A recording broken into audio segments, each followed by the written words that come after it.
record reflect we are back in session. Parties and council are present. Mr. Marine, you indicated Mr. Merritt wanted to make a statement. Yes, Your Honor. Yes. All right.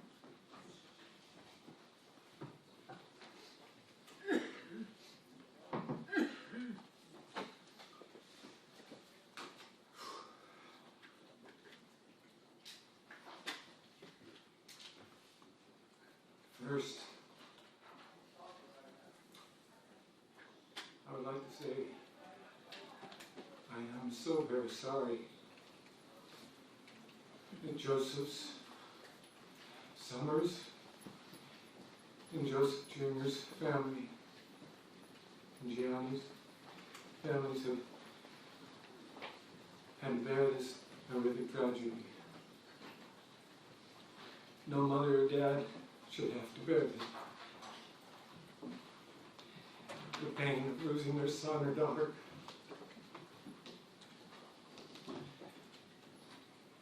No brother or sister should be deprived of a lifelong relationship with their sibling. For a family to lose so much is unimaginable. In this setting, and with the loved one's feeling that they finally found justice, I'm conflicted in addressing the issues that I have to hear. After hearing your statements and knowing you feel that justice was done here, a part of me wanted to just stay silent, at least for a while. The thing that is bringing you this solace is ending my life.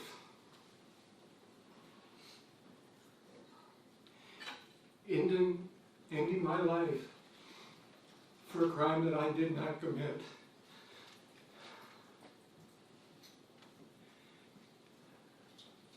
I love Joseph. He was a big part of my life and my family's life. I would never have hurt him in any way. I would never raise my hand to a woman or child. I did not do this thing. I know you do not believe this. And that kills me. But I believe that if you were to look deep into what has happened here in this courtroom, and over the last 5 years, you'd have to recognize that something's amiss. Something is wrong. This prosecution team, without any care whatsoever, has used you and others to accomplish their goal. They convinced you I did this thing. I know that.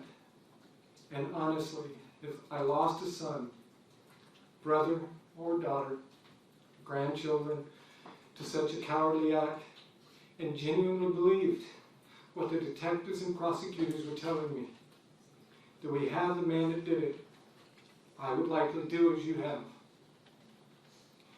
But Miss Blake, Michael, the things you told the jury that were untrue, they weren't unconsequential. They helped me get convicted.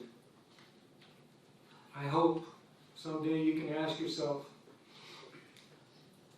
someday, the question, why would the prosecutor just need these false statements from you if they indeed had the evidence proving my guilt? What you witnessed throughout this trial was fabricated. As I said, I can't feel angry for your participation in my conviction. If I were in your shoes, I might have done the same. I do, however, have the utmost disdain for the people who put us all in this courtroom. This prosecution team, without concern of the consequences, systematically manipulated the evidence in this case to unrecognizable and malicious assault I never would have thought possible.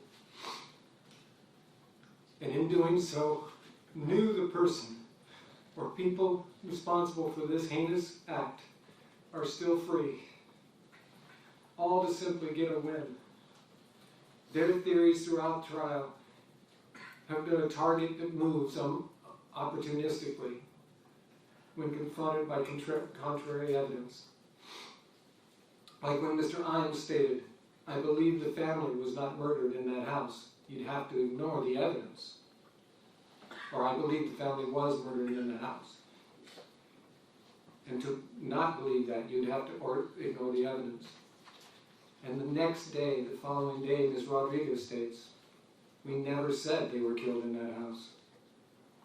These prosecutors resorted to inflammatory rhetoric, brought out inadmissible and prejudicial statements in the guise of questions, suborned perjury, misled witnesses, including you, Michael, and you, Susan. They did these things to keep persistently before the jury the assumption of damaging facts which they knew could not be proven, which they knew were false. Then, of course, there's the court, who let this misconduct permeate the trial. A judge who was so set on ending the trial abdicated his role by telling counsel on both sides he could not stop the trial and have hearings on misconduct because I'm going to let the next court deal with it. What is most troubling, however, is the fact that after my penalty phase verdict was read, the judge still had to decide my fate.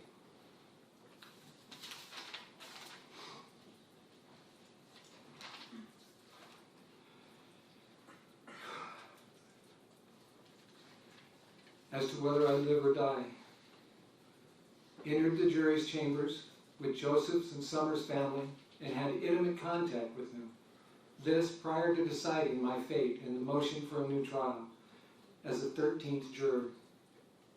Indeed, the jury room was full of high fives, hugs, and congratulatory remarks. When I was told of this behavior, which included the court as well as prosecutors, it reminded me of a story I once read of a photographer who photographed a couple of soldiers flashing thumbs up behind a pile of their victims. As he looked on, he said, "It was so jarring that for a few seconds he took it for a montage. But yet, there was something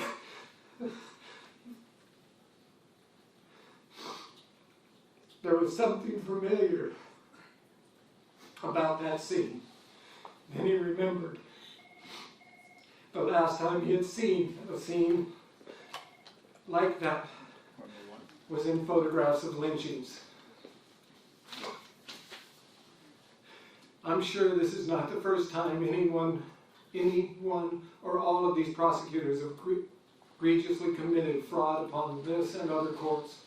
They are professional liars and likely have been for the better part of their disreputable careers. Your Honor, there are no second acts. Do what is right. Give me the hearing I deserve. I can show you where this trial has failed.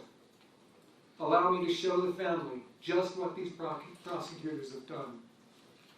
What's happened here is wrong. It's taking me from my family, a family that does not deserve this. I may deserve a lot of things. I don't deserve this. I did not do this. And as God is my witness, I will be back here and I will prove to everyone that that is true. Thank you, Mr. Merritt. As I indicated in ruling on the previous motions, the defense has vigorously maintained Mr. Merritt's innocence throughout the proceedings. They have vigorously presented evidence on all of the issues, and the court has reviewed the evidence, and including the defense evidence. And the court, after independently reviewing and weighing all of the evidence that was presented during the trial, reiterates the court finds that, in its independent judgment, that the verdict of the jury is supported by substantial evidence, and the court, sitting as the 13th juror, independently weighing and evaluating the evidence, comes to the same conclusion. So that now brings us to the issue of sentencing. No legal cause, Mr. Mullane, why judgment should not now be pronounced? Your Honor, it's our position that there is still legal cause as to why judgment should not be pronounced. We, as indicated in our, even though the court denied the motion, we still feel that that this court should not be sentencing because there is a bias that was pointed out in our moving papers. So we believe there is a legal cause as to why judgment should not be pronounced by this court. Also, I was presented with a judgment of death order by the prosecution. We would object to it in its entirety. As the court is aware, Governor Newsom on March 13th, 2019 declared a moratorium on California's death penalty. In addition, he repealed California's lethal injection protocol, and he immediately closed the execution chamber at San Quentin State Prison. So any orders to the contrary would be contrary to the law. That was an executive order. It was not a moratorium. That was an executive order. I believe that carries the weight of the weight of the law at least at this particular moment in time. So I would object to any death order that the prosecution submitted. And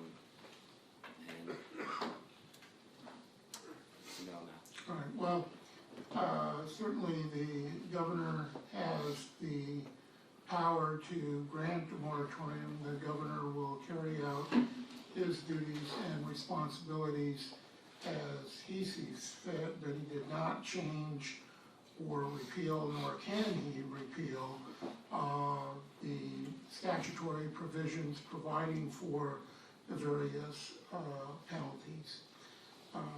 So I will do my duty under the law as it currently exists, and I assume the governor will do his duty as he sees fit, as well as the appellate courts. The court is certainly aware that counsel has requested further hearing on the issue of the sufficiency of the evidence. To the extent that counsel wants to introduce new or additional evidence that was not submitted during the trial to show or demonstrate or argue that the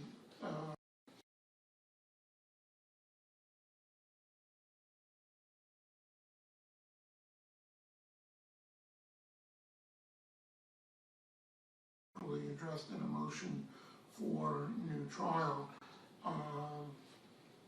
The motion for new trial is based on review of the evidence in the record. Otherwise, a motion for new trial would, in essence, be a new trial.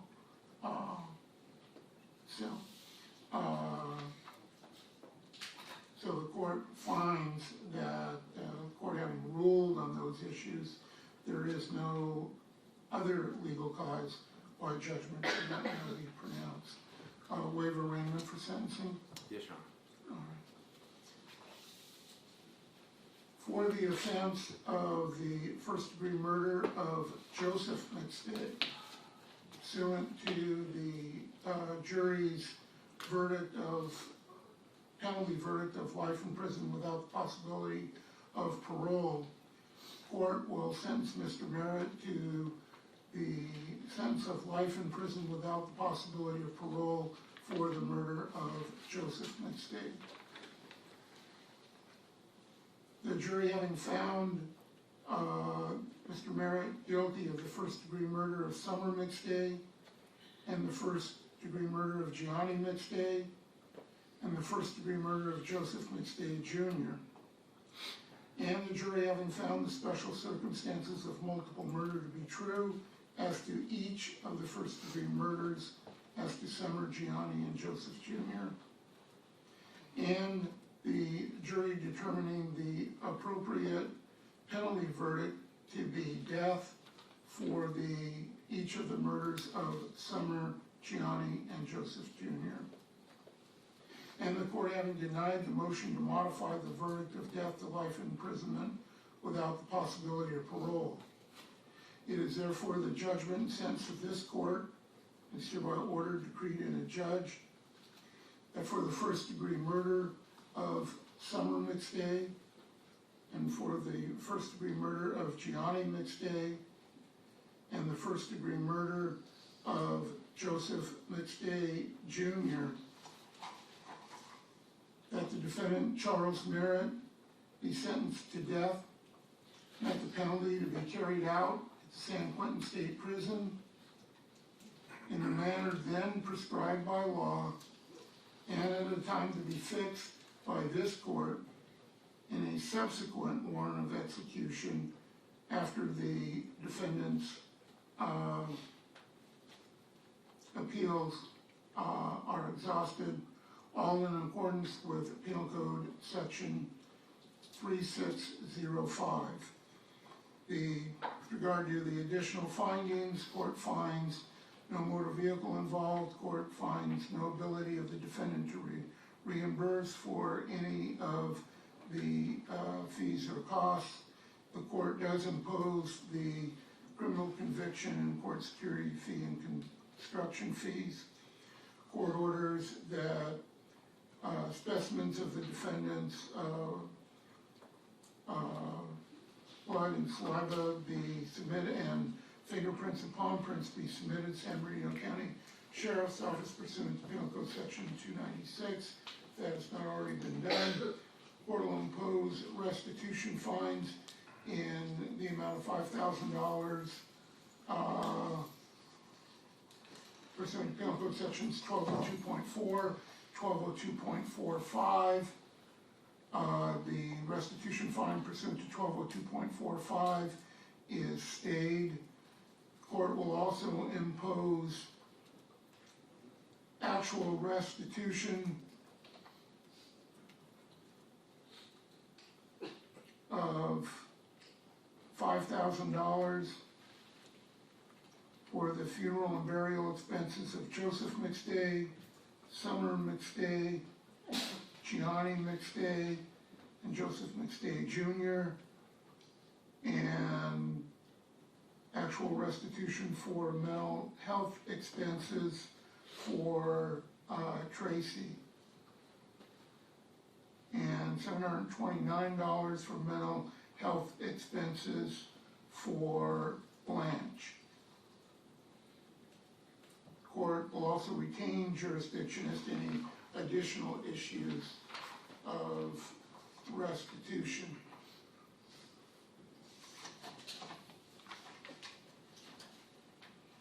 The defendant is remanded into the custody of the sheriff this time, be transported to the prison at San Quentin, and the warden of San Quentin is directed to maintain the defendant at San Quentin until such time as the defendant's appeals are completed. Your Honor, is that $5,000 each? Yes. And people do have the warrant of execution. I provided it to the court. I can provide another copy if you need one. No, she hasn't. And the court at this time will sign in open court on the record the judgment of death based upon the jury's verdict and the court's pronouncement of sentence. Your Honor, if the court could just make the following corrections, since I've objected to the entire document, but there are inaccuracies, at least on my copy. It indicates that January 17th, after defense counsel stated that there was no legal cause, that's an incorrect statement. It's incorrect as to the date, and it's incorrect as to my Are you statement. referring to the probation report? No, I'm referring to the death warrant. Oh, It'd be on page 3 of second paragraph. okay. I'll strike that, page 3. It's actually on page 2 and 3. It was prepared in anticipation of Friday. Okay, Last paragraph on page 2, second paragraph on page 3.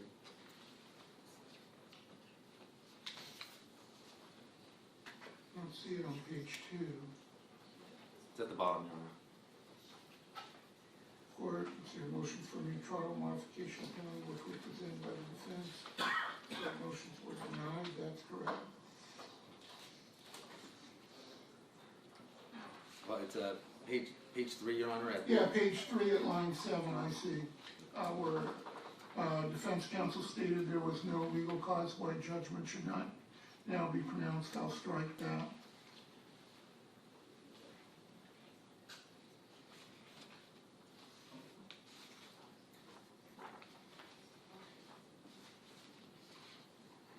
And court will have stricken that and will initial it and date it.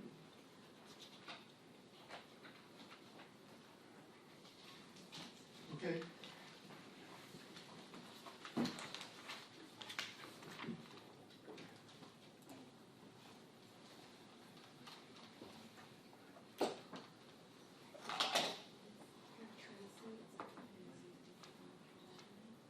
Yeah, that's not what I said.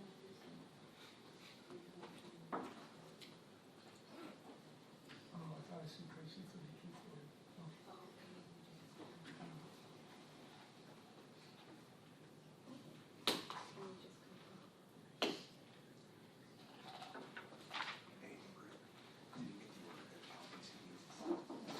Okay.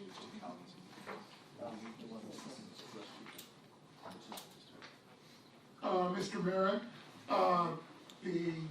normally at this time I would advise you of your appeal rights and your requirement to file a notice of appeal, but in light of the sentence of death, your appeal directly to the California Supreme Court is automatic.